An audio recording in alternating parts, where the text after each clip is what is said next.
Maybe you want to get a firm footing on your career. Others just aren't ready. So they consider freezing their eggs. And now there's a new business model targeting just them in the form of private for-profit egg freezing boutiques. And they're pulling out all the stops to entice millennial women with parties, offering them bubbly, relaxing music, candles. Think of it kind of like a fertility med spa, but not all doctors on board. I want to break this down with Dr. Fahima Sassan. She's the founding doctor at one of these boutiques called Kind Body, and OBGYN Dr. Suzanne Gilbert-Lentz joins me now as well. So Dr. Sassan, I want to start with you. I mean, this has to be pretty popular among women in this age group. What are you promising them? We're not promising anything. What we're offering women is an opportunity to learn more about their bodies. And the first and foremost thing I want to say is that we totally agree that having an egg freezing boutique by itself is not a responsible thing. That's why we're providing comprehensive women's health experience with gynecologic care and a full spectrum of fertility care. So we really want this to be a safe place for women to come and get their full gynecologic care. Yeah, because you're a medical professional. From what I understand, the people advising these women are medical professionals.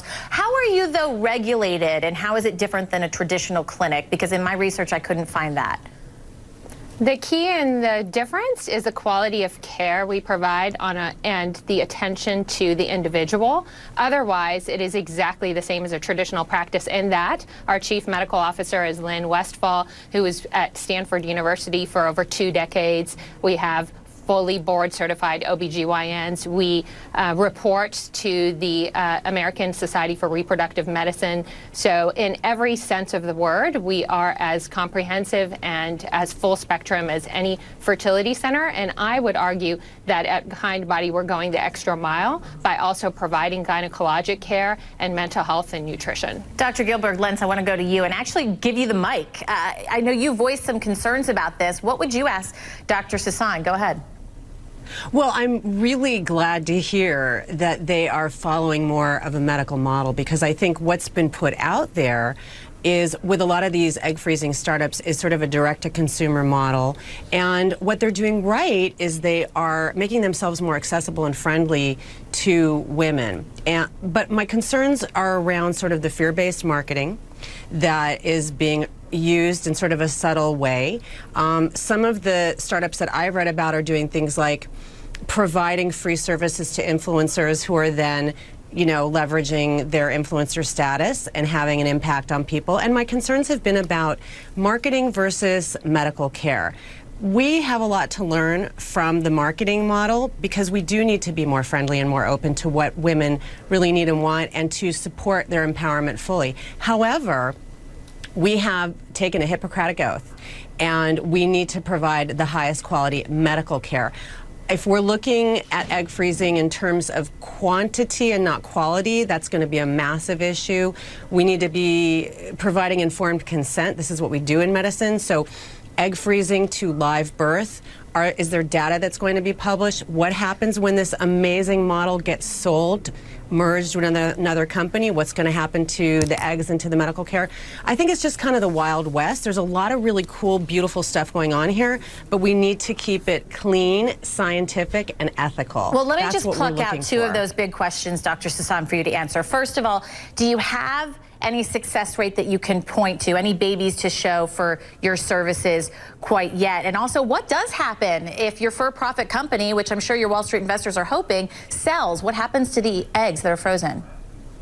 Absolutely. So one of the key things that I want to say is I myself and all of the physicians on our team are coming from very well-established places. I myself was at Mount Sinai Hospital, which is a very well-respected academic institution. So the Hippocratic Oath and medical and clinical excellence is first, second, and third on my list always. And it's first, second, and third on our list as a company as well. So I do want to stress that.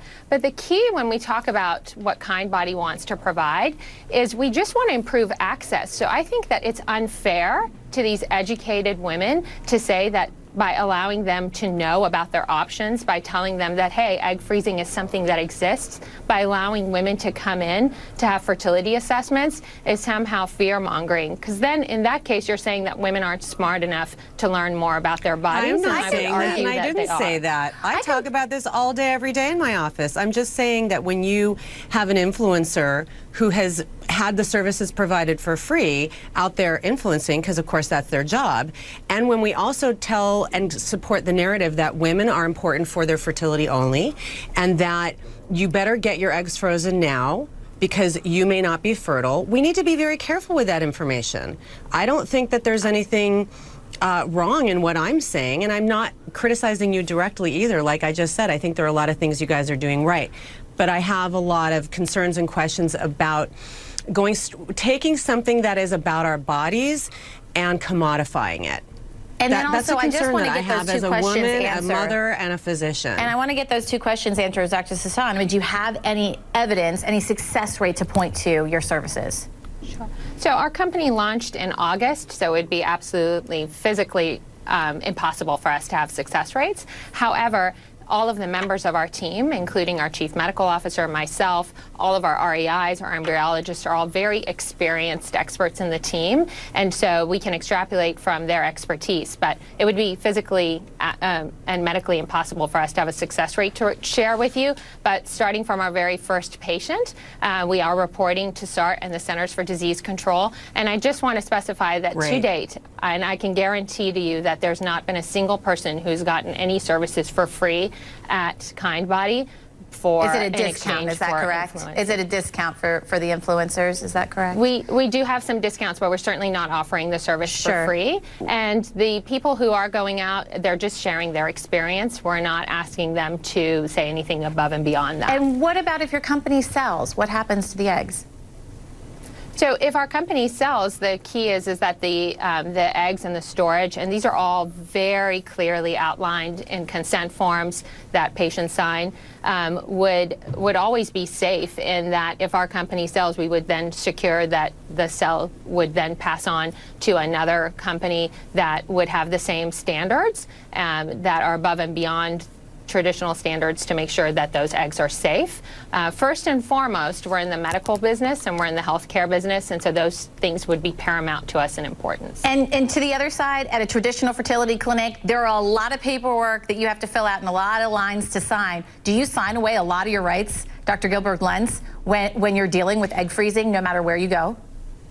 You know what? I am not a fertility doctor who does egg freezing. You would have to talk to them. But there are very high standards to which medical practice is held, and it's nice to hear that Dr. Sasan says that they are also working with the ASRM, which is sort of the governing body for fertility doctors in this country. You know, here's the thing. Egg freezing is rife with opportunities and controversy, no matter where you do it. Whatever setting you do it in, I think the informed consent process and the idea, what people want is to be able to have a family in the future.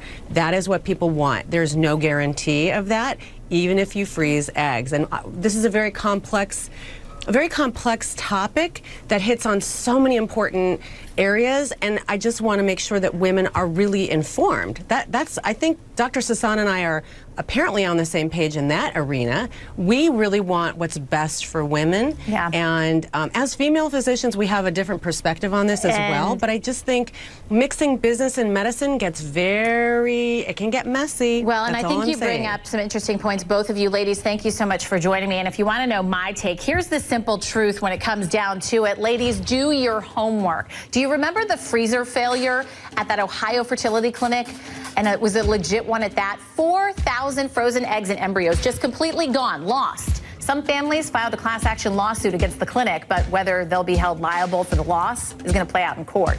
And what about the custody battle over Hollywood star Sofia Vergara's frozen embryos with her ex-fiance? That's a legal case that never seems to end. Court's still trying to decide who has the rights to those embryos 5 years later. And at the center of all of this, growing questions about regulation and the moral responsibility of those who freeze your eggs. And listen, I get it. I had my first baby at 37 and my second at 39 and heard plenty of scare tactics about how the family that I have now may never be possible or even healthy with such old eggs. Ouch, right?